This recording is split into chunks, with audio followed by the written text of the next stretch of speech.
The Driving While Awesome podcast is recorded live to SD card at the Beeline Motor Club in Santa Cruz, California.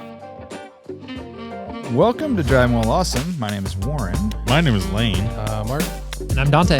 Dante's back once again, and we are part of the Haggerty Podcast Network. Oh, we are. For joining us. We had a good episode last time about the bull market list, and now we're moving on to... Now the horse market list. Horse market. Dang, dude. Yeah, that was fun. That was good times. But now we have time to go over, some updates about our cars, if there are any trips taken, and listener questions. Okay. So let's start with listener questions, shall we? Oh, let's do it, dude. Let's do it. Eamon Shaw asks, you're hired by a mom and pop pizza place and have to use one of your cars to deliver pizzas. Which car would you choose? Who would be the best delivery driver? Oh, man. Lane had this job. Nope. Never had this job. No, Brian delivered pizzas. Brian had this job. Corolla. Yeah. Yeah, in a Toyota Corolla. I had a car part delivery job. Mm-hmm. But that you don't use your own car for that. Never delivered anything. So whose car would be the best for it? I think you need... Out of all of ours? Yeah. Oh, man, your wagons, I don't know if it contains the pizzas that well. No. And you don't need... You know what? Polestar's really good for it.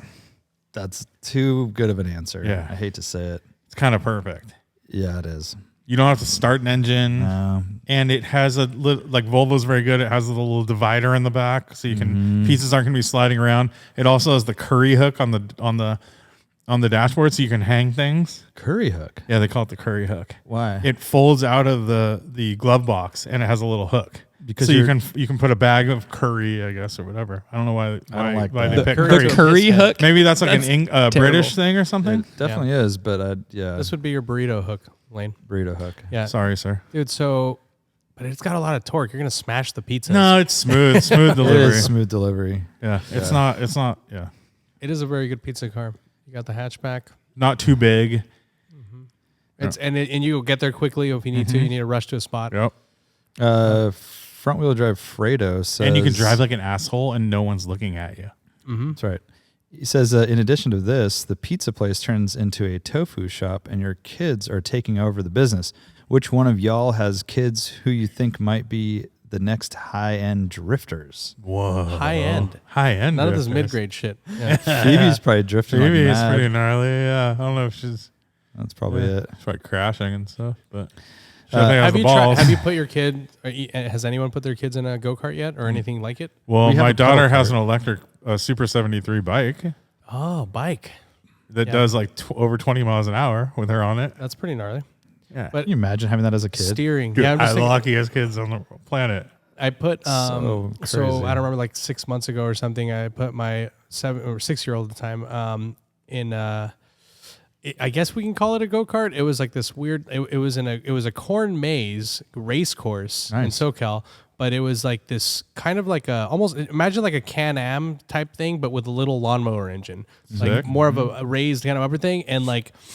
We went through steering. Like steering was such a foreign concept to her, even though she's had like little, things around to mess around in the backyard. But like once you incorporate speed and like how much steering input to put into stuff and everything, and like getting back to center and stuff. After like 10 laps, she was getting the hang of it. But we were running into hay bales like crazy. It was like that's funny.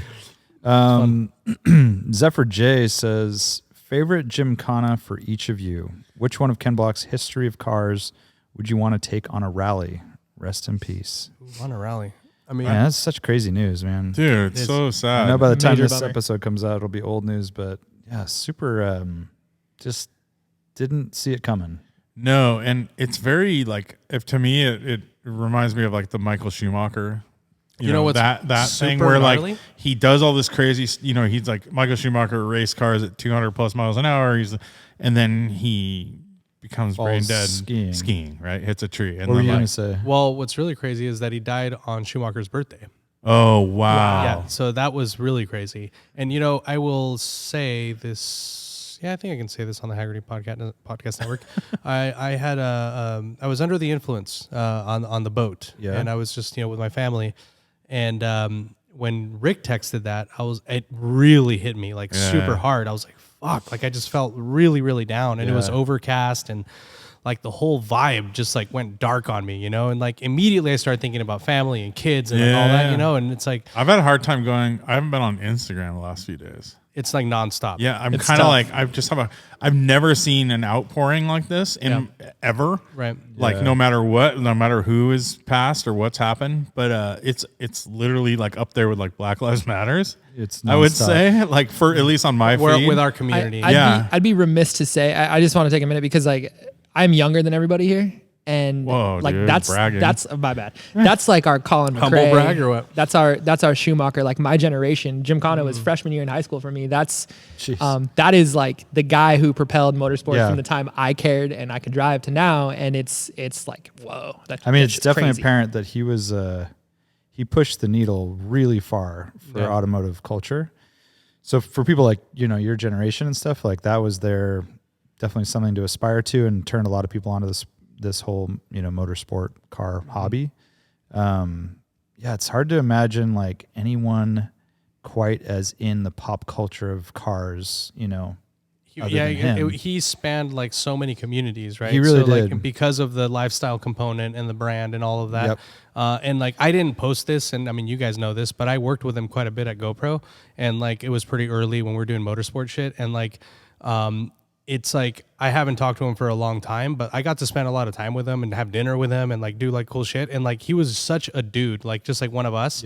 But he was like, it's hard, and you guys will probably get this, but like when we're in the space where we get to interact with people like this, like we kind of like we forget how important and how significant some people are and how much of an impact they made, because we're all collaborating, working together and doing cool shit. But then like you step away from that and you're like, the level of respect, especially after the fact, goes through the roof, right? As you're saying, like, because you start to see the impact, as you're saying, and like he was the type of person that like had the time for a kid who was a freshman in high school, like, and my wife actually, and I think Lane, I might have told Lane about this, because we used to do like signings and shit at our booth, and like, and my wife would always get annoyed because Ken would always introduce himself to her as Ken, like, and he would do that a lot. Like, I would see him, like, I know that he had met certain people, but he never assumed that you knew who he was, which was kind of an interesting thing, and he was obviously extremely famous. He was like kind of introverted, right? He was very quiet. Yeah, he was very introverted, but like, and he was definitely more of like a driving enthusiast than a car guy. Like he was a big rally guy. Like he was really into rally. And like, don't you think like Hoonigan is like a product of that? Yeah. Like we've talked about Hoonigan. We've talked about like the bad parts of Hoonigan. I mean, this is like not like the trashiness. it's like the trashiness. It's like people don't care about how their car. I mean, yeah, I don't know. I don't know how. I know to what you explain it, mean, but but you know what I'm it's, saying. I think in this case though, he was more like it's like Tiff Nadell, right, or whatever. Like people like that, where they were all about the performance of the car and the driving of the car, but they don't necessarily care about the car itself, unless it was like associated with someone they respected. Because Ken really liked. He was really into like. Group B and like stuff like that, right? So he was a big like Colin McRae fan, and like he looked up to people like that. So like he appreciated the driving, the skill, and like that experience of like pushing the driving to the limit, right? And the having that technique, right, and being at that pinnacle of like car handling and all that kind of stuff. So. But yeah, it was super gnarly for me. Like I obviously didn't mention anything. I couldn't even think of what to say, And No, like, I know. But yeah, it's wild to see how far it spans and how many people like have something to say, and like, dude, everyone like T-Pain posted about him. No like, way. Yeah, like it went from like it went from T-Pain to Solberg to like to people to Dodge to Ford to like brands, dude. You know who? Like, I mean, Solberg, like Sal Barbier Sal posting Barbier, a picture like, of him when you couldn't even tell it's Ken Block because he looked like a little baby. Yeah, he's like 18 years old. Ken Block had a long storied, like successful fashion life. Well, Before that's the thing with the whole thing with like Sal Barbier, he like was one of the first. It was DC, right? So and I think that was Sal was DC, right? Yeah, and then before he started his own brand, he was. Well, DC. that was his shoe, right? The 22 or whatever, or 23. 23. I thought it was his own brand. Was it DC? No, it was DC. Oh, was it DC? It was one of the skate brands. Or was it Etnies? Oh, it might have been Etnies. I believe But it was anyways, Etnies. he was like, so Sal was so in. Sal had the first like real skate shoe to come out ever, which Sal's kind of like a pioneer no one knows, like talks about. But he obviously was in this whole shoe world, so he was like friends with Ken Block, and I know they would like have conversations about cars all the time and stuff like that too. It's pretty gnarly too, like because again, like, you know, you talk about inspiration, right? It's like, okay, like, yeah, everybody strives to drive like Ken Block, right? Like, I mean, sure, he wasn't the most successful rally driver, whatever, but he had a skill that we all want to have, right? Yep. Like extreme car control and being able to fucking play for a living and do really cool car shit. Like, we all love that, right? And then there's that hybridization of like the lifestyle stuff and partnerships and like bringing multiple communities together and all that kind of stuff. And doing these crazy builds too, to just set your mind to like making the most extreme whatever it is, you know, and you can do that, right? Yeah. I mean, yeah, he managed to pull it off where he was able to make a very, as you said, a very successful lifestyle, like, you know, brand, and then sold that. And then he's like, all right, I want to do this really cool car shit now, right? And he had the dough to do it and everything. Well, and he created this car brand that's huge, right? Like this, very, very big. Yeah. And I mean, and we have to credit Scotto because also, I mean, I know it was like a lot of his direction, right? Well, and there's probably tons of people at DCs were involved too. For sure. Just yeah. Ken, it's right? like, it's a combination, but then he was the person to execute, right? And he was like, ironically, at the most under the lens, but he was like pretty shy. He was like, so he liked to be in the car, right? Got a feel for people like Scotto and Larry Chen and stuff that hurt. They're it's got to be super gnarly. But it was weird when I found out the news. I was actually on a ski trip and looking at renting snowmobiles for that. Oh shit! And right like, then.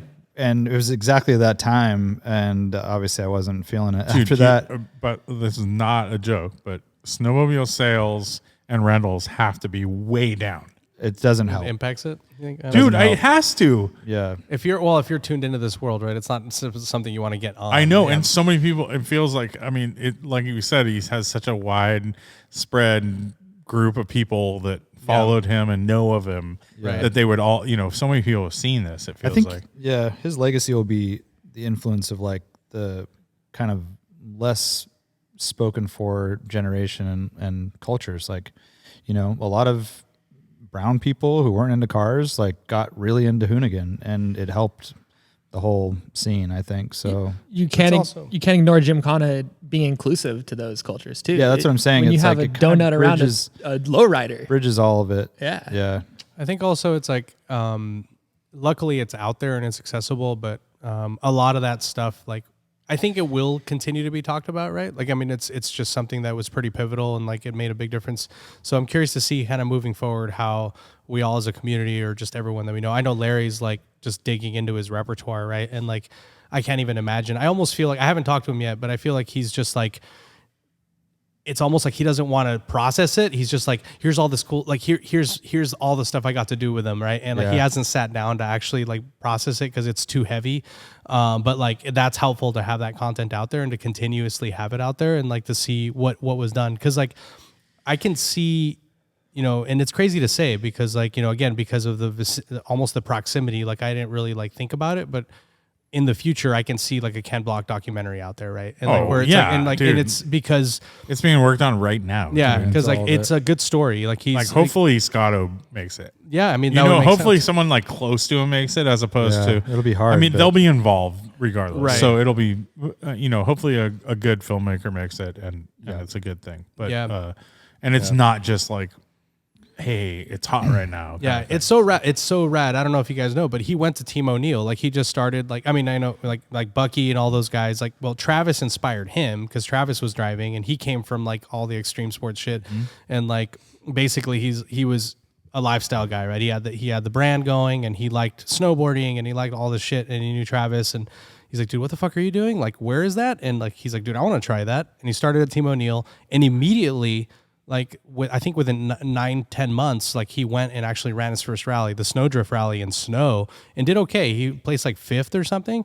And this is all like after he was 35 years old, right? Yeah, he was like 37 or something. Like so. I mean, he started super late, but I mean, it's like the story is pretty epic, and I think it definitely deserves to be. I'm sure it will. Told and shared in that way, and I hope. Hell yeah, and there's so much footage to back it up. Like that's the cool thing. Like you can. I mean, his legacy is like all out there. It's all on like, it's all in HD, dude. I mean, it's been documented yeah. from every single. Yeah, he has full shows. And you have Larry Chen, like beautiful photos of him, and then you have all the like the hoonigan stuff. And the motorsport stuff's all documented from a different angle. And So to answer his question, though, by far my favorite is number 5, which is San Francisco Urban Playground. That was the Ford?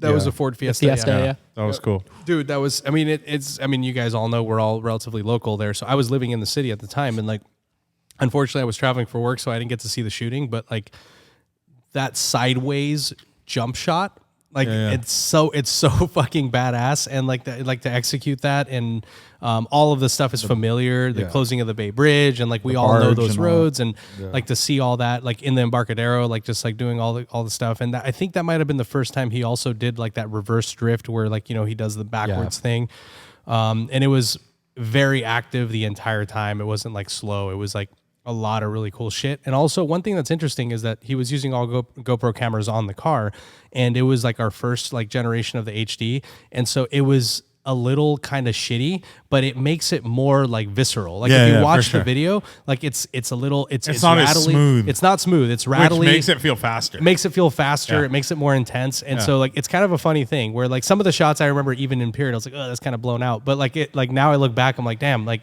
that actually looks pretty cool. Like, you know, it was like, there's something to that. Right. But yeah, it's that was my favorite too. Yeah. I mean, that's definitely my favorite. I don't have like my memory is not that strong on all the cars.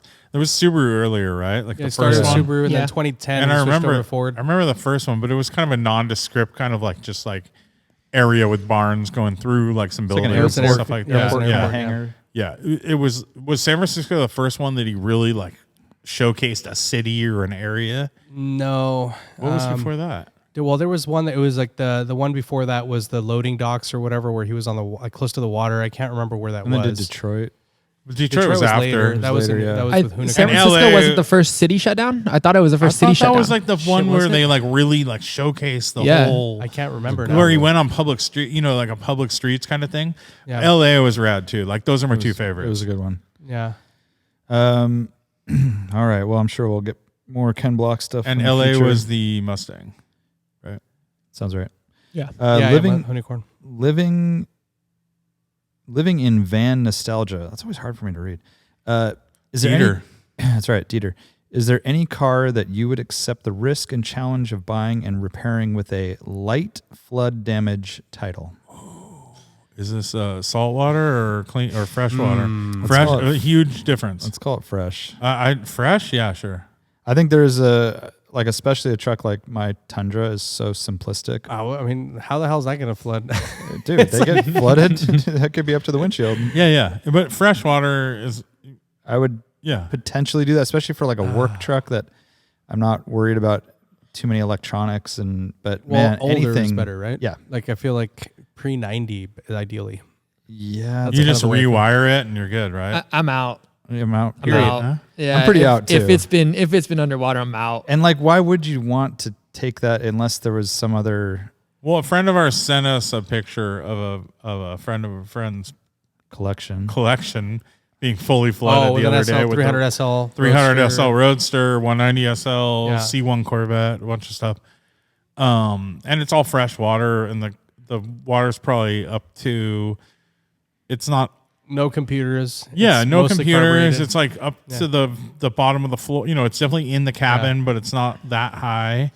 It's not above like the center console. It's like those cars are. I think those cars are fine, right? I think you'll have to replace the seat cushion, like go through the seats. It does have electronic. Like it has wires and lights. Yeah, and but it's fresh water. Yeah. Like what is going to happen to that? Corrosion, rust. But there's less water. No, I know, but you're just like drying it down. You can't dry it all, so there's potential to get like weird rust. I think you can. I think you can dry it unless pretty it's like a rotisserie water. project. The thing's gonna have water sitting. Like there's no way you're gonna avoid corrosion. Yeah, it's fresh water though. Yeah, I know, but that rust. But you can dry it.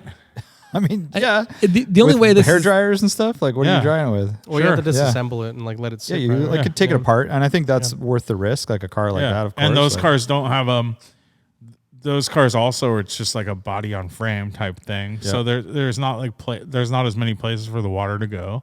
Well, I also, for me, like the first car that came to mind was that 365, that G-Body Speedster that somebody sent us that went. Remember, like, it was Paul's car. Yeah, and I'm like, dude, Paul's car. I'm like, dude, that is a great car because 80s 911s are pretty simple. They don't have a lot, like panels are this thick, it's like pretty basic shit. And like, the DME is up here, like, all of that stuff is out of the way. And like, I feel like you take it apart a little bit, let it air out, and then kind of work your way through it. And if you get it at like a major discount, like a car that you actually are interested in, that could be I feel like that would be my choice. Well, the DME is under the seat, but you replace the DME. I mean, you just put a new DME in it, or rebuild. Yeah, DME. I feel like the wiring is going to have to go. Hopefully the harness didn't get.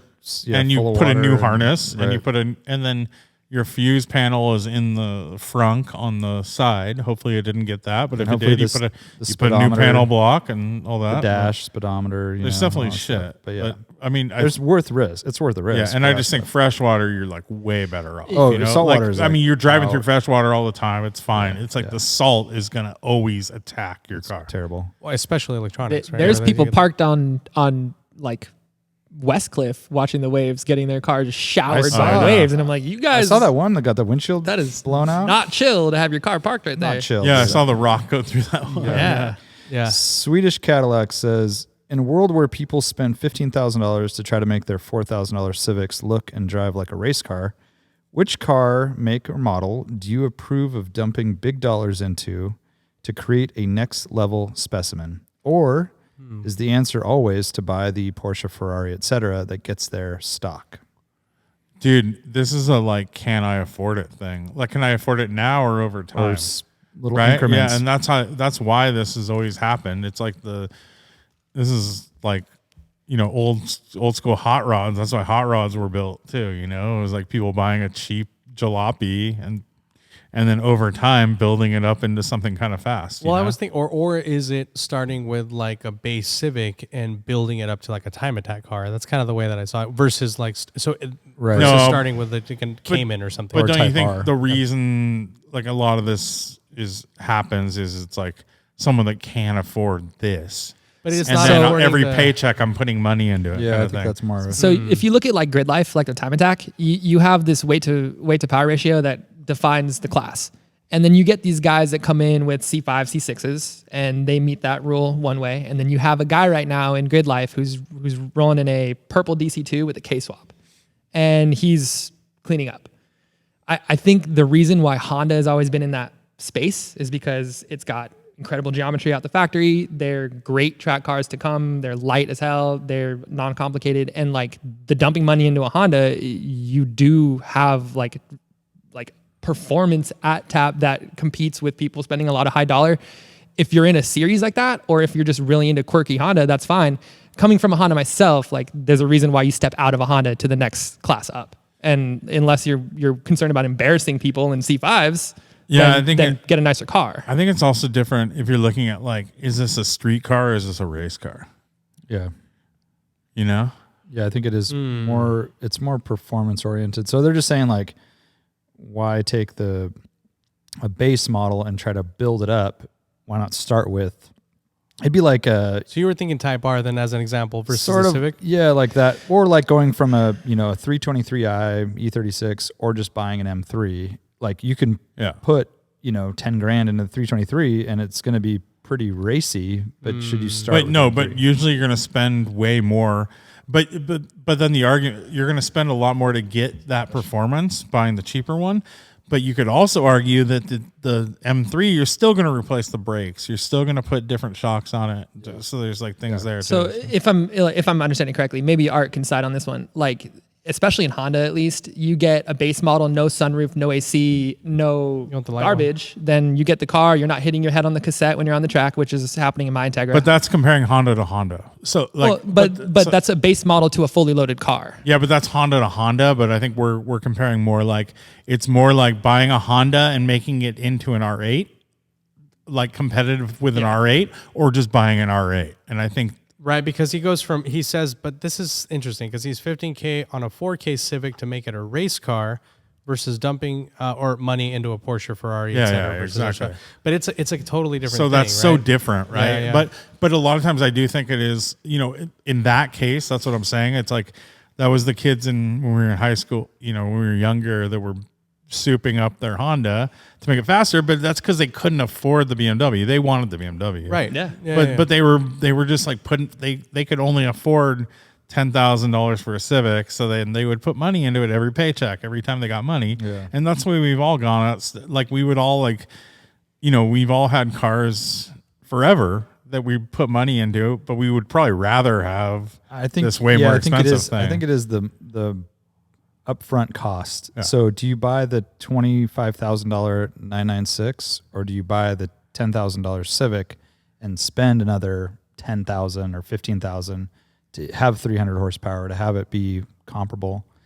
But I think it comes down to budget, right? Yeah. Right. Yeah. And then it's all, and then now like there's enough of a baseline where like someone will want to buy that 90s Civic and make it into a fucking full on race car. So now it has nostalgia, but that's not what this question is. Right. This question is, would you rather buy a brand new base Civic and build it up over time, or try and build it up, or would you rather have a fucking 911 Carrera? That would be a waste of time and money. Yeah. Like I feel like if you're buying, if you want to build and own a certain experience. But it's not a waste of time because that's all you can afford. Right. Yeah. But I feel like if it's in the case of the nostalgia thing, right, where it's like you got the older car and you got to build this like super rad like Mugen edition that you couldn't afford. Now that's cool. Right. You can do the whole thing versus it's a completely different driving experience. It may not necessarily be like, as refined as a Cayman S even, but it might put out faster lap times, because it's fucking 1,600 pounds and it's got all this power. But it'll drive like shit on a road trip to Los Angeles. Angeles. Like horrible. Yeah, it's like brutal to drive on the street and all that. But it's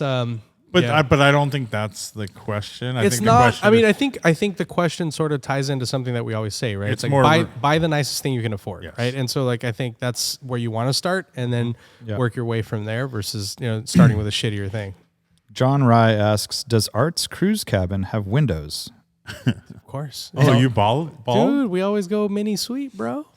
Whoa. Yeah, it's 2 separate rooms separated by a curtain. Oh wow. Nice little. Okay. Well, that's part of the, that's the only reason why I go on these fucking things. Is besides the fact that most of the time they're comped by a family member. You get sleep? But no, I get to like it's cool to sit on your patio or whatever and actually like watch the ocean. Watch the ocean. Oh, so you have an outdoor patio too? Fuck yeah, bro. Oh wow. It's ocean. I've been on a cruise with thunderstorms when you're on the ship and you're on your deck. Thunderships, dude. Thundercats. I've been on a cruise ship with a deck while a thunderstorm happens, and like it's pretty cool, man. Dude, it's well bad. Just in general, like just cloud formations. Warren, we gotta go on a cruise together, dude. I think we should go together. Cloud formations. Yeah. Get a cabin with windows, because if you don't, it's like gulag. Let's document the whole thing, dude. What we need to do is we need to go on Celebrity and do the Baltics. That's my favorite one. Oh, okay. Yeah. Alaska's pretty rad too. I know. I think it's just the fact Art. Or we can do the fancy New Zealand one that I've done. Why don't we just travel like normal people? Yeah. Well, that's pretty Instead normal. of big heavy Americans that need buffets and. No, well, that's what I'm saying. You can go sleek European if you want. We can go to Antarctica too. I know, one of those nuclear powered ones. John Rye also wants to know what happened to the Camping While Awesome podcast. I don't know what happened. I don't know about that stuff. Ben Rogad asks, back in the day when you were all kids, did you ever damage your parents' cars while using them and try to hide it? Oh my gosh. Of course. I have a really gnarly one. Never. I was like I'm a car guy. I don't damage cars. Shut up. My parents damaged their own cars. I took care of them. Stupidest story ever, dude. So Buick Regal. When I was a junior in high school. I came back super late. I was actually partying out here with all the foreigners at La Bahia. You guys probably remember that spot. Oh yeah. And so went back home, and this was so fucking dumb. So I pulled up and to our house, and there was something, I can't remember what it was, but I decided to go up onto something. And I think I was going up on a curb or something to be fucking funny with some friends in the car, like in front of my mom's house. And I hit a telephone pole at an angle, like with the passenger side door, and I smashed that window, and it exploded on my friend in the passenger seat. Whoops. And of course, I immediately like go off the curb, and I'm like, holy shit, what are we gonna do? Like, how the fuck am I gonna make this look like something else happened and not me blowing it? and my mom stepped out and opened the front door and is like looking at me like, what the hell just happened? Like she didn't see what happened, but she saw the car. It's got a gigantic dent on the passenger door. And then I had to not only fix it, but also, live with shame for the rest of my life. Wow. I've never mentioned it ever to anyone. So there you go. Yeah, revealed. Wait, what kind of car was it? It was my mom's Suburban, like a 99 or something. Oh, okay. Yeah, in high school. By the way, you were 16 or whatever. Yeah. That's not. I don't think you need to live in shame. It was pretty stupid, but I mean, it was literally like going on the curb and like doing stupid shit. Yeah, and I just timed it wrong, and I thought I was gonna go like in front of the telephone pole, but I hit it at an angle as I was going up on the curb. Wow. Damn, you stupid. Yeah. Yeah. Okay. I mean, I think I've told the story. I That's the borrowed worst. my dad's Saab 9000 Turbo. Went to a bowling golf. I took a PE class. It was Lifetime Fitness, bowling golf, tennis. Yeah. So we would go to the tennis. This is the bowling golf alley. course. Oh. This is a golf course, and we would go to the range, the driving range, and just hit balls. I was in this class And too. I drove up there, and we would race there. So every time you go up there or leave, it was a race.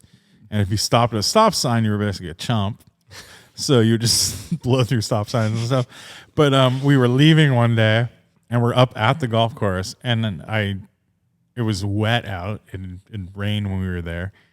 And there's this hard left leaving the golf course. You know the left, the first left, then it jogs to the right. Oh, yeah. I took the left, and the car just understeered straight into there's pylons with like cable in between. And I went through the cables and took out a couple pylons. So I backed out as fast as possible. And I was dragging like 6 pylons behind me because it was stuck on the tow hook on the front. Whoa. So we pulled over. I was with my friend Max Doomstra in Old Edmondson. We pulled over. We pulled out the things and took off like as fast as possible and just hope no one saw us. How much or damage to knew. the car? Not a lot of damage to the car. There was tons of mud and just like a couple of scrapes on the front. Yeah. Like underneath the bumper on the front air dam. And a couple weeks later, my dad's like, "Did you go driving through some mud or something?" I'm like, "No, I don't know what happened." How did you not just blast the paint with those cables? Like, you'd think it would just scratch the shit out Dude, of it. it wasn't that bad. Wow. Saab, dude. I know. Hardcore. Hard Yeah. paint. Hard But paint. that was a very embarrassing. I mean, I got away like pretty cleanly. Yeah.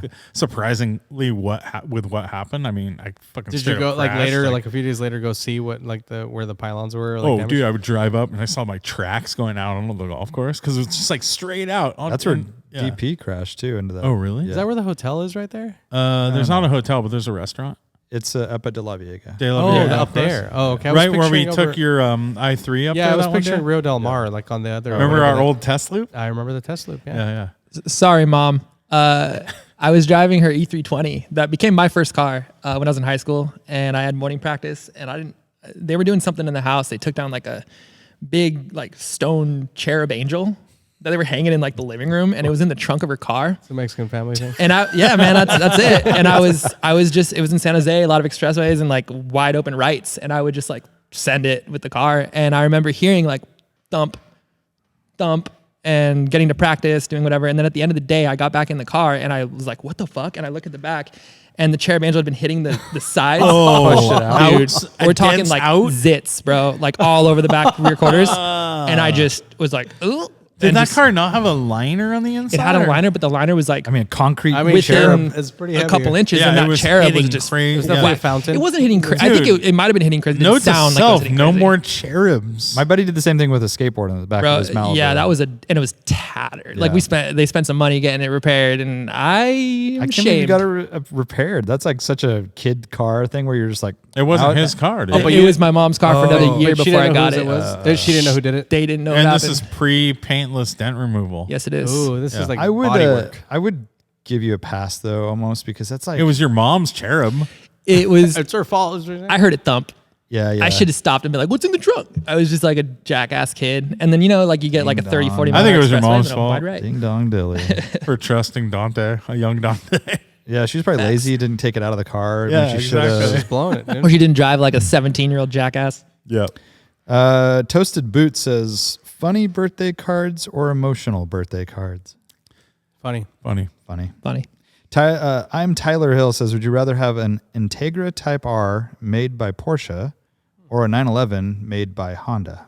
Integra Type R made by Porsche. Same here. All day. Dude, that'd be so rad. Because otherwise you're going to get like a Honda interior in your 911. Yeah, and the Type R would have like killer Brembos. It would be like an RS2. You just get and then it would have like Porsche mirrors on it or something. Yeah, it would just have cool little Porsche knickknacks on it to make Have it an a little IMS bearing. Oh, yeah.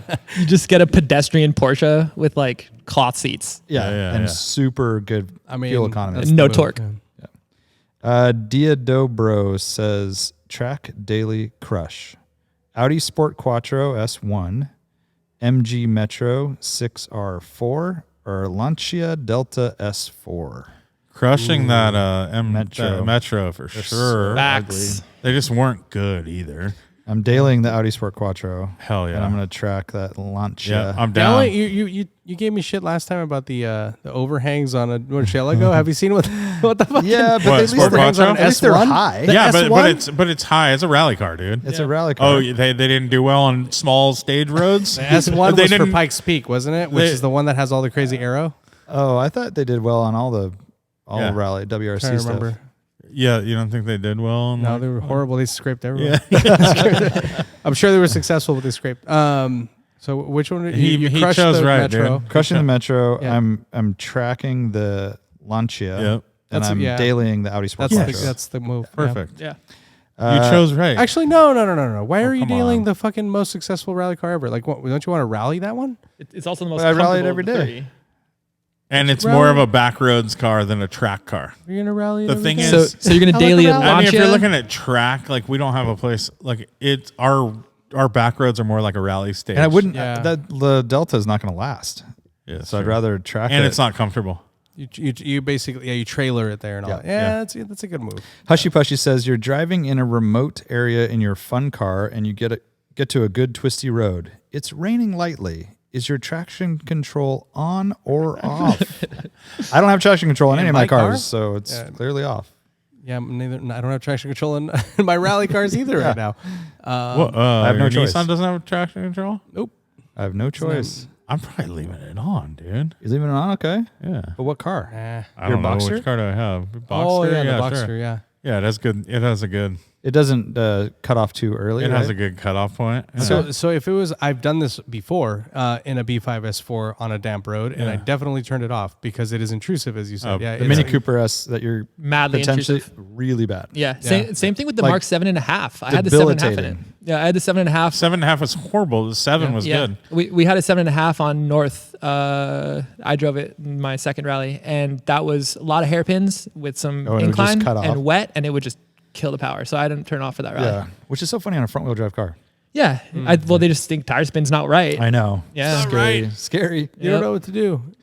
Danger to Manifold says you're taking a well-deserved break by renting a Radwood era convertible for a road trip. For example, a LeBaron convertible to a beef jerky factory. Ooh. What car and location do you choose to maximize the sense of vacation?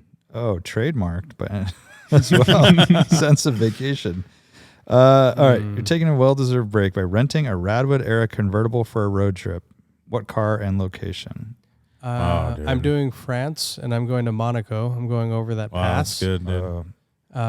Stelvio. The first car that came to mind was a BMW Z1. Oh, but- come on. Nice. You can do But better I got to than do that. better than that. Nice It's a good one. one. I mean, it's an E30 convertible with Yeah, like, but but it's with like the not cooler known looks. for being a driver. It's an E30 underneath. It's a just a convertible heavy E30. E30. Yeah. It's got cool doors and it's got looks. Sense of occasion, That's I the guess. first thing that came Also, to it mind. could But be I mean, LeBaron, down something not exciting, right? How about a LeBaron to race service Oh, yeah. we did that, dude. Yeah. and Yeah. to smoking tire? And all around LA and getting a lot Yeah. of props. We parked it on Rodeo Drive Yep.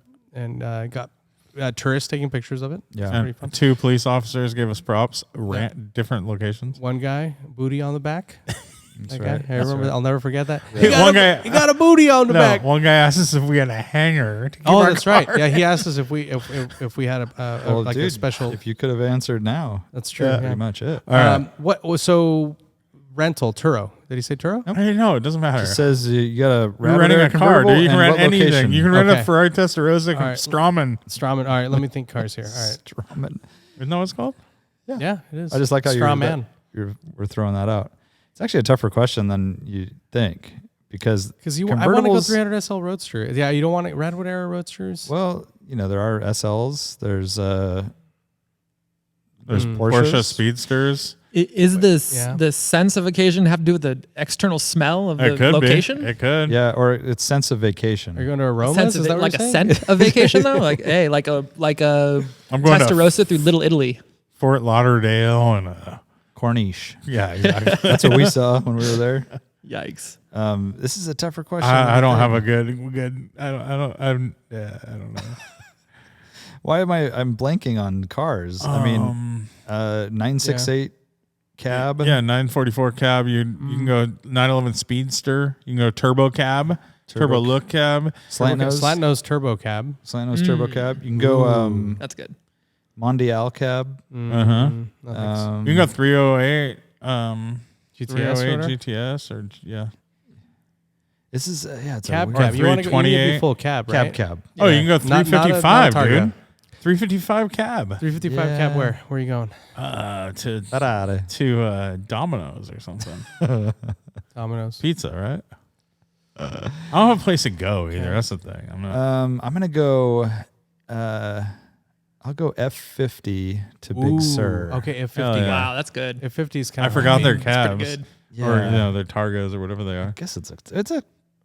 I don't know what you'd call It's it. kind Targa? of it's kind of Targa-y, Like, but it's because it's got Targa-ish? the hump. Because it has the hump is like basically But a even Speedster with has the humps. but it's even with the windshield. Is it your lovely right? lady Yeah. lumps? Or It is. Yeah. F50 to Big Sur. That's what I'm F50 going Big with. Sur. Pretty With good. traffic, bunch of tourists. I know, RVs? really. On our rally was great. Well, it's Rally all route the is timing, right? So bomb. in December is what you're saying. Yeah. All right, I'm gonna go. By the way, barely fits. I really want to do like sort of familiar-ish stuff that I always wanted to do a really cool roadster in. Yeah. So I'm thinking Napa, Silverado Trail, Okay. all the way up to Calistoga and then back down. A lot of stop signs. Gotcha. Ah, dude, it's cool, man. But the car is evading me because there's just like I don't think Roadster. I think metal bumper classic. I think you want to go. But this is Radwood era, by It's the way. not I know. roadster. That's what I'm it's saying. I mean, convertible. It Yeah. can be a convertible. It So- can be a convertible. Yeah. Yes. It doesn't have to be a roadster. It could be a convertible. Alante, Silverado Lante's Trail. Pretty nice. Lante's pretty Pretty nice. Let's come back to this. Let's come back Avante. to this. All right, I'll throw something out. Hold on a second. Dante, Reno anything? Reno made an Alliance or an Encore convertible. I'm scanning all the cars This right guy's now. never even seen a convertible. I'm out. He doesn't even know. Miata, dude. Ooh, Miata. there you go. Miata 2 Laguna Seca. Camaro. Dude, Prowler. IROC Z28 convertible. is very M3 cool. E36 M3 convertible. Estral Blue Yeah. V6 Mustang To TCH. Estoril. to Estral. There you go. Or how about a Dakar to Dakar? There you go. Dakar to Dakar. Senegal. Dude, Portugal would be amazing, I bet, in a Dakar yellow cab. That'd be good. I cruise a VW Golf on Westcliff. probably. Cabby? To the golf course. Yeah, yeah, Ooh. yeah. To the with all the pylons? Yeah.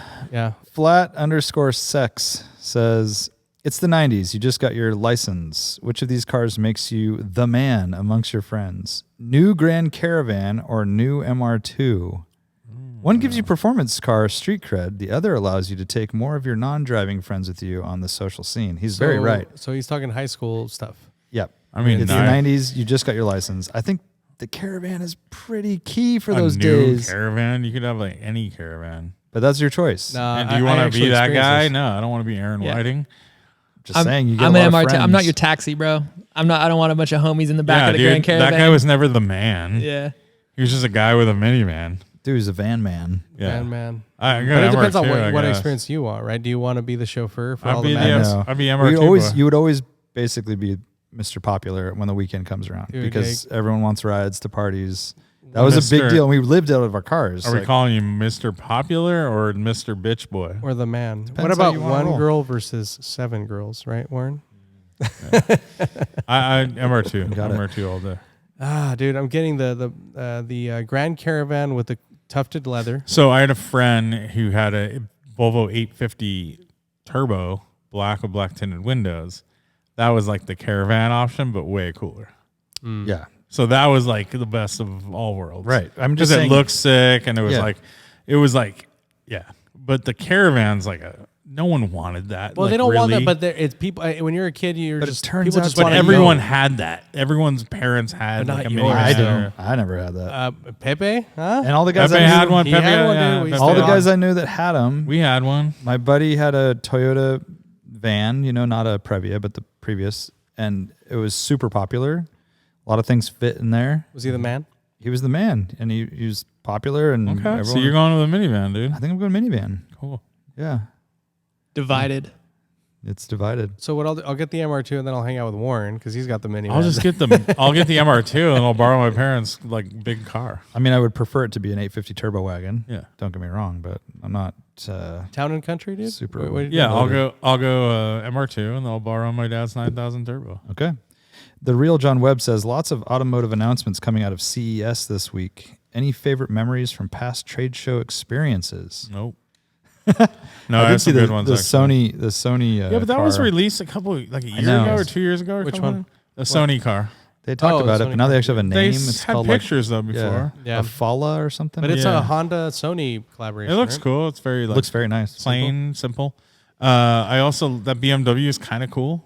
I don't really know what it is or what it does, but it's like simplicity, and it has the Hofmeister Kank, which is cool. And I didn't see it. you Oh, is see that the one that It's everyone like freaked very out about on social? simplified, and they had all the D? different colors going on it and stuff. Well, I thought it changes colors, right? Yeah, that's what I'm saying. But it like changes color and like they talk about cars changing colors, and then you're like, oh, that'd be cool, and then you see it and you're like, it doesn't look that good because it's not like saturated Yeah. in any color really. Yeah. But the design's kind of cool. Like a really strong Hofmeister Kank, has big old grills, but they're very simple, so it looks The whole car is cool. pretty simple, right? It's Yeah, like, it's like very big, very big- simplified. Yeah. I have my best trade show story was that I think I've told it before, but I had to get to CES for the unveiling of some like Beats by Dr. Dre headphones or something. And it was Jimmy Iovine, Lady Gaga, and Puff Daddy. Was that 2011? In your caravan? 2012? Probably 10 or 11. I was Grand there. Caravan? And I had to get to this. Noel Lee too was the owner of Monster Cable. Mm-hmm. I designed two Segways for Noel, a Lamborghini themed one, and a Ferrari themed one, and I had to get I want to say it was the Ferrari one to him. And we were working on it all night, and I was like spray painting in the bathroom of my hotel, like spray painting shit, and I had to buy I needed a mat that you stand on the Segway. Like we didn't have a mat, so I went to the Kragen down the street or one of those places, and I bought like some shitty mat, like a rubber, like a WeatherTech mat, and then I had to cut it and form it and make it fit that little area that he stood on, and then I rode it from the hotel through the casino and everything to bring it to CES, so that he could like present while on it.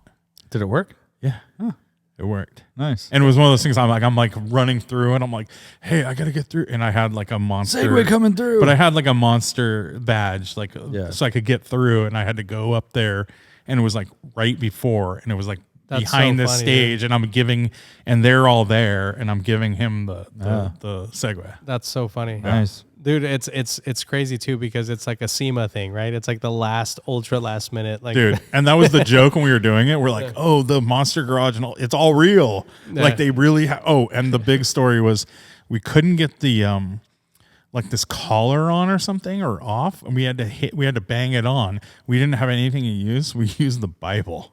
That was the hardest thing we had. That was the one thing we had that was like hard. So we used the Bible to bang this like collar on. And it worked. Jesus saves. Jesus saves. And it was like perfect, like, that 11th hour kind of like all those build shows where you're like, come on, dude. They're not like, That's awesome. yeah. And now you still go to church, right? Yeah, of course. Yeah. Bad Rabbit Habit says, in reaction to Hushy Pushy dragging American cars in a recent podcast, let's get American. And what is more American than burnouts? what would be your choice for a burnout car? The greatest American sports car, the FRS, a Cobra, CTSV wagon. I don't know. I don't do burnouts, so you got me, dude. I'm a Hellcat guy probably. We just touched on it earlier a little bit. I want a white Z28 IROC convertible, like a 91 with a little spoiler. That'll be my burnout machine. Yeah, I don't. Theater. I have no interest in burnouts at all. Like it doesn't. Me either. I wouldn't ever do one unless just do it for 30 seconds and you're done. Yeah. I know, but like once, right? Yeah, that's your car. Choose your car. One time. I watched them for like 20 minutes during SEMA. It was the most boring thing I've ever seen. Yeah, and it was like in circles they were doing. I've talked about this before on the podcast, but I was at Hot August Nights in Reno, and there was a guy in a Fox body convertible doing standing, just basically burning out, talking to girls as he was doing it. Dude, that's pretty baller. So, How mullet? You mean mullety. pimping? It was pimping. Yeah. And it ain't easy. I bet he had the glasses that have like they're plastic with like the horizontal stripes. Yeah. He was literally like this, slats. hand like on the other seat, talking to girls as he's just doing a break stand. Sick, He was dude. killing it, is what you're saying. It's Destroying. So he did Gymkhana before Ken Block, is what you're saying. exactly. Yeah, way more Girl precision. kana, chick kana, Way more precision chick kana is what in they his call it. spitting game. Chicana. Greatest burnout car. I don't care. Yeah, me neither. Like Fox body, probably. Nobody cares about burnouts. All right, Bad Rabbit A Habit truck, also right? says, a truck, yeah. Pretty good, but they don't smoke as much because they don't have as much weight down on those tires, right? 454 with SS with some cement bags in the trunk or the back. That's what we want. Bad Rabbit Habit goes on to say, what car purchase would you make that is 180 degrees out of character? Wham buying a Miata, Lane buying a Corvette, Art buying a Buick Regal. Yeah, you just answered your whole question. Wait, but you would buy Miata? Miata's not out of my character. That's not that crazy. No. No, Warren's actually talked about I getting like a NC Miatas. Club Miata. You know what would be out of character would be like a Pontiac Solstice or something for you. Would you buy that? No. I think out of character would be one of these big American like Hellcat. That'd be very. You like those? I thought you liked You did like that rental, I do yeah. like them. I do. That's not out of character. And I know John Jesse was talking about buying a Charger. Yeah. He loves burnouts. He does them every day apparently. Yeah. I'm not sure exactly. I think more out of character is G35 for you. Warren and the G35. Yeah, that'd be good. Ugh. He'd have to frost his tips for sure. Yeah, That's like true. a metallic green one with tan interior. That's true. White interior. Yeah. He'd have to frost his tips, dude. On the way over, Rainbow here, tint. Dude, probably like that SN95 that Joe Polo just bought. The Cobra. convertible. Oof. I was gonna say SN95s are like about the epitome of what I wouldn't drive. Yeah, that's Yeah. not good. Dude, I've hated them my whole life up until now. I feel like they're kind of cool now a little bit. They're not. The only one, it's the one S1. What is it? 197 or whatever. SN 197. The Cobras kind of look Cobras are cool to me. Yeah. That's what I'm But saying. I still wouldn't want it. I would never They're want kind of cool. Interior's so bad. Yeah. Oh, it's they're so they're bad. horrible. Yeah, they talk about hard plastics everywhere. Yeah. Those seats. Oh God, they're horrible. That dash. The double bump. Didn't they have the 4-spoke steering wheels too that just like came out of a like a with the big old airbag. It's like God, round. dude, Yeah. A horrible. little horsey on it, dude. You're down. Dude, Pony Boy. Fake hood Yeah. scoops. Pony Boy. I don't boy. know. Any other 180 degree Buick Regal guy over I here? agree. What's a 180 degree for me? Truck. I Truck, can't really guess. picture you in a truck. He wants an R1T. You know what actually would be the perfect he wants 180 an is S, right? Oh, yeah, he wants Brodozer. an Brodozer for sure. Like I Brodozer. that's like as Yeah. 180 as it gets for me. Yeah. Dude, in Honolulu there was a dealership. It's crazy. I actually forgot. I meant to take a picture of the fucking name so I can look it up because I wanted to show you the inventory. I'm not kidding. Down the middle, it was split all Teslas, like all Teslas, all of them, like Model 3s, Ys, everything. All the Teslas in the world. But they were lightly used Teslas. Okay. And then on the left side was all Brodozers. All Brodozers. Yeah, Like, yeah. It was crazy. It was like, okay, this is like This people is like around what town, we're selling, yeah. And this is your And they were scene. They were Teslas, not Teslas. They were definitely with a double Z. different. For sure. Dude, yeah. Dude, a that'd be, different brand I could see Art rolling up in like a Chevy with like 26-inch wheels and he's wearing like an Affliction shirt. Yeah. Oh hell yeah, dude! Some bedazzled Frosted jeans. tips, of course. Some bedazzled butt jeans. Is it like also like an acid washed shirt? I kind of picture. Obvious, dude. For sure. With like the ripped it's jeans. really tight around the Bedazzled around and ripped jeans. yeah, dude. Dude, You'd be whatever it so takes. cool. You had a really good belt with like a skull on Oh it or hell something. yeah, bro! Maybe Yeah. ruby eyes, like Yeah, a little dude. Ed That'd Hardy? be sick. at a Hardy. Did you guys There hear the news with Tesla? The big news? with a double Z? They're down 71%. Well, no, but the bigger news. Steering wheel. The steering truck is wheel. running. What's up? They're what's up? offering a round wheel now for the plaid, wow. and it's a no cost option. And you can retrofit your older plaid with the round steering wheel for like $700 all in. The most common modification on plaids to date. for Dude, sure. it's so funny how I feel like it's one of those things like Elon's like, no, we just got to go with it for a while. Like I'm not backing down. Like we made this thing, it's Right. good. And then it like, enough times passes like, all right, let's do it. It's got to be so dangerous. And you capitalize on it. Yeah. so it's what amazing. do you guys think anything's really going to happen to Tesla? Is this a sign of things to come? Or it's interesting, right? Like it's definitely I don't know. something's popping. Lobster? The lobster be popping? Lobster? Lobster was popping. Anyways, I don't know either. I don't. I have follow no this stuff, idea. but I've always thought like Elon would be pushed out at some point though. yeah, it's interesting. It's very interesting. A lot of money being lost. Yep. And it feels, part of me feels like vindicated, and the other part feels like it's going to just bounce back. I know, I right? think it'll Yeah. probably bounce back. Yeah, but, yeah. It's yeah. like But forward don't you think investment. Elon? I don't know. It just feels like he shouldn't be at the helm. I don't think he really is. There's another guy they were talking about that's sort of taken over while Elon's distracted by While he's doing Twitter and stuff. Yeah. Yeah. Yeah. Did you guys hear about that? He got rid of all janitorial services Yeah. at Twitter. And they didn't pay their rent at the headquarters in San Francisco. So gnarly. Yeah, Dude, what's it's like, happening? What is it? Yeah, exactly. What is happening? I mean, I Jeez. was talking about this with my father-in-law. It's like, what is the incentive to stay there? Like as an employee? I now? know. Like I think outside maybe- of like job security. I like, think it's- they're going to give them like equity again, or something is going to be this like worthless carrot. equity.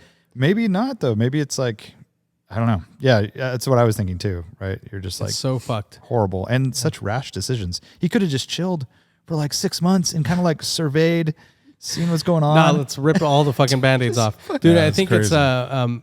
the one conversation I've been wanting to have is with Farah because his wife was fired, right? Like she was let go with that group. Okay. And all I heard him say was it's way gnarlier than you think. Yeah, like yeah. publicly. Yeah. Oh, yeah, so no. I want to It's know the inside so baseball toxic. story. And Also, it's horrible. Gibran worked there. Oh, right. Yeah, we should works talk to there. him. Like, what- Yeah, is he I don't still know. there? I don't know. Dude, yeah, I because know he was under her he team. moved out of he moved away from SoCal, right? Yeah, he's in the Midwest, right? But I think he moved back to the worked Like there SoCal. under her team. So if she bailed, she's They're gone. He might be gone. gone. Everyone's I want to gone. know all the crazy shit that's I going down. bet it's horrendous. Yeah. No one knowing what's going on. Everyone has to bring their own toilet paper. Apparently, like it's it's so crazy. I love it. That's great. Go Twitter. Anything else you guys want to cover? Yeah, let's cover my car. It's dusty over there. Okay. Corner. Dante, you want to do the honors? Trivia time? Yeah. Do do do do do.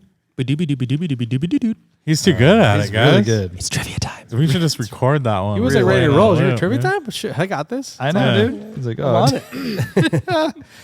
All right. This trivia comes to you from Bring a Trailer. And this is getting me thinking about if we were going to add something to this bull market list, a car that was kind of not necessarily this year, perhaps, but I feel like it's going to be a classic. And we just talked about it. That's the Miata NC Okay. 0.2. Yep. Yeah. So the club would be With the the updated mouth. updated mouth and More fog aggressive light. looking, better Yep. looking. Yeah. And then you can get a retractable hardtop. And don't forget the little clover leaf. on Well, the- that's the club. That's the club. Well, that's You what can you get said. that. Yep. So Bring a Trailer has auctions, as we all know. They do. What? How many NC Miatas has Bring a Trailer auctioned I'm guessing many. not that many, dude. I'm guessing not many either. Yeah. since the beginning of time? Yeah. I think NAs are definitely number one. People today will tell you they're not special still. Single But digits. there's like modern cars on there all the time, like Yeah. not special modern cars. I'm going to say 12. Oh, I was gonna say 10. Well, I will say 10. I'm at 8. Oh, you guys are really good. 13. 13. Lane. Lane. By the way, that's incredible. Okay, NBs. How many? Man, probably quite a few. 30. I'm going to say 45. 25. 266. Oh, shit. Holy shit. Wow. 13 NCs. Yeah. 266 NBs. I didn't even look up NAs because I'm sure it's like more than that. Yeah. But that is crazy. So NCs, and I've found that finding a good one, especially like a clean title, club, and good colors. Did they not sell well? I don't know.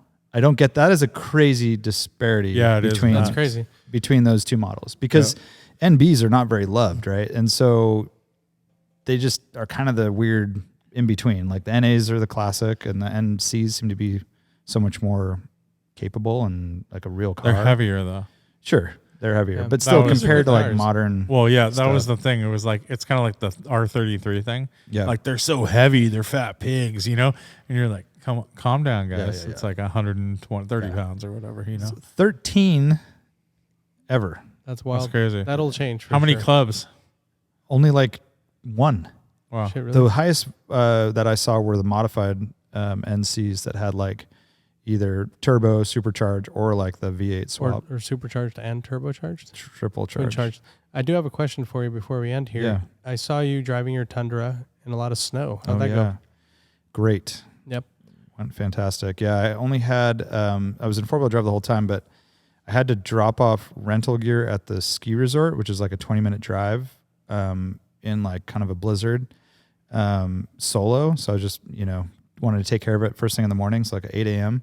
I was the only one on the road, and I had like, a foot of snow on the car, just going 30 miles an hour on the highway. But the thing was so planted. If you've been to Bear Valley, you get to the top, there's like the road's like 4 or 5 lanes wide for no reason really.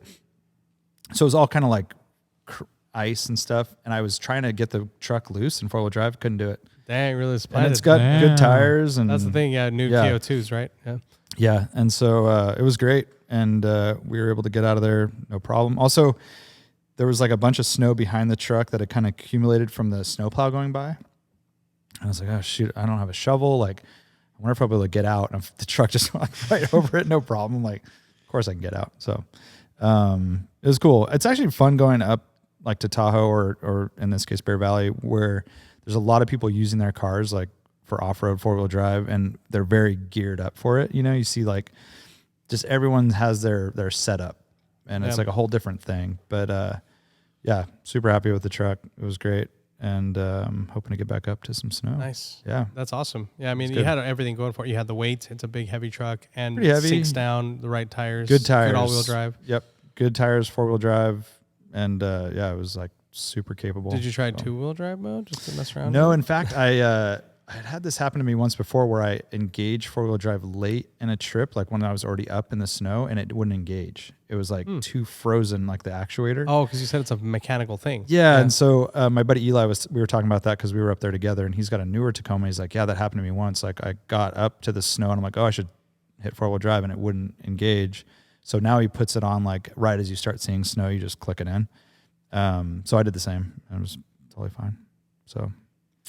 Yeah, and then we got out of there before the storm. I was going to read this weather forecast that was like so gnarly. It was almost kind of laughable because like whoever wrote this, Dude, okay, this is there was a weather forecast in the Sentinel about the weather we were having, and part of it was imminent death. yeah, Yeah. I'm like, what the hell? I read SF Gate was imminent loss of life. Yeah, loss of life. Yeah, and they- I'm like, they do that, really, like- dude? That's I like, know. You got like a bunch of homeless camps by the rivers and they overflow. That was like I think that might have been the like but big caution. regardless, dude, that's just like, Well, there it's was one such a that's heavy. ridiculous, like, Yellow, those yellow big signs journalism. on the highways, the Amber Alert digital things. ones. It said, avoid travel, severe weather until Thursday night. Basically, like don't drive. yeah, that's what everyone, like, I guess the news was telling everyone to not drive to work and stuff like that. This is it. It said,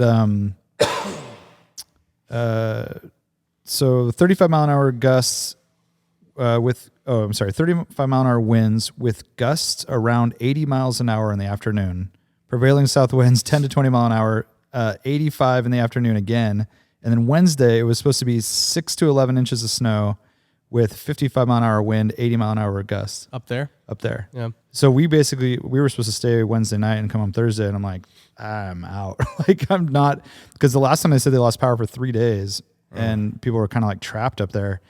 And the scene, like we were staying at Bear Valley Lodge, and that hotel is like seen better days for sure. And the food was terrible. Like everything just wasn't great. I think it's like a ski trip for dudes, you know, with your buddies, you'd be fine. You'd make tuxedo shirts or something. Tuxedo t-shirts. Yeah. But the like bring your family and be hunkered down there seemed like bad idea. Dude, I actually didn't know this until after the fact, but because I got here a day early, I mentioned it, and so we went up the coast, and it was on like the boat? On the boat, Yeah. and it was like this spiral, right? Yeah. Like it was spiral off the California coast, and that arm that came out, we basically were like in between that and the coastline the whole way, and right when we hit San Francisco, it was like fucking 30-foot waves, and like the pilot boat, I'm like, how the hell is he gonna do this? You know, because when you go into the bay, they have to swap. They get someone else on the boat to actually pilot it in, and they put out the stabilizers, and the boat just went like stiff. It went totally stable. So they have these mechanical stabilizers that go out, and they actually counteract the waves. Traction control, dude.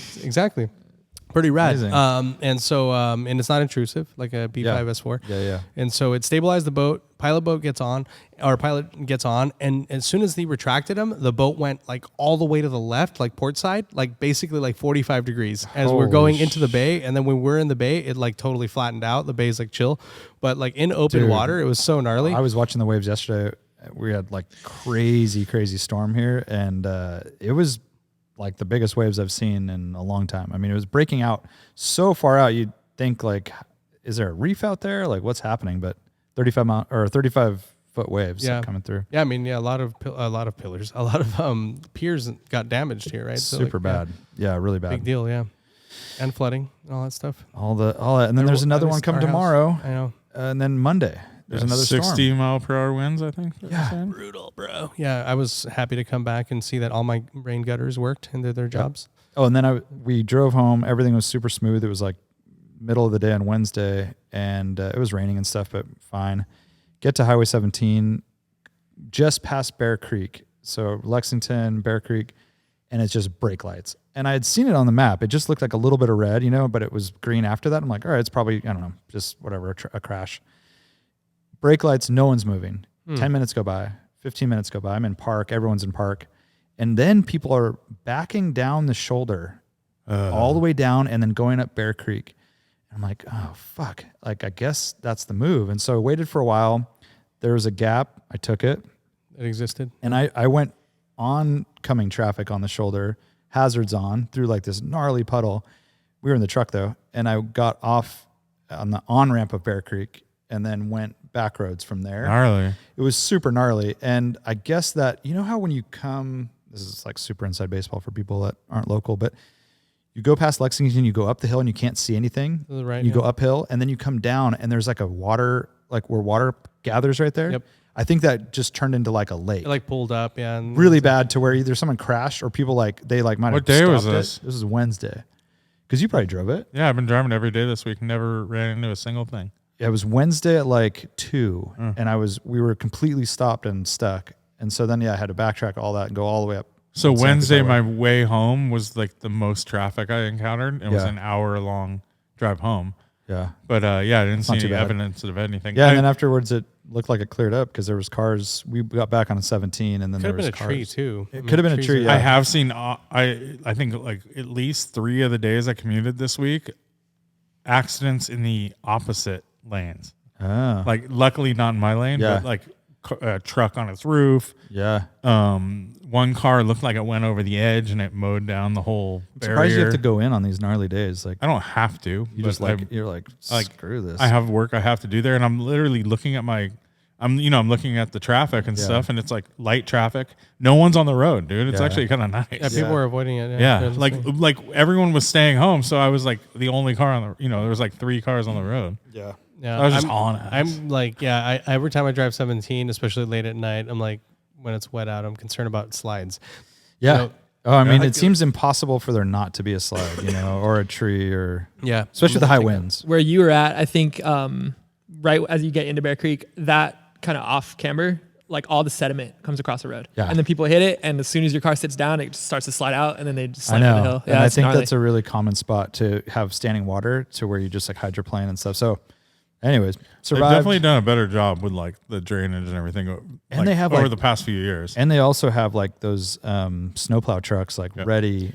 Oh, anytime. You can see now, like driving home today, it was just like there was mud and stuff, but it was all like scraped off. I saw it too. It was carved. Yeah. But also, this is a California thing. And I mean, this is information that everyone can appreciate, is that people are terrible about their tires here.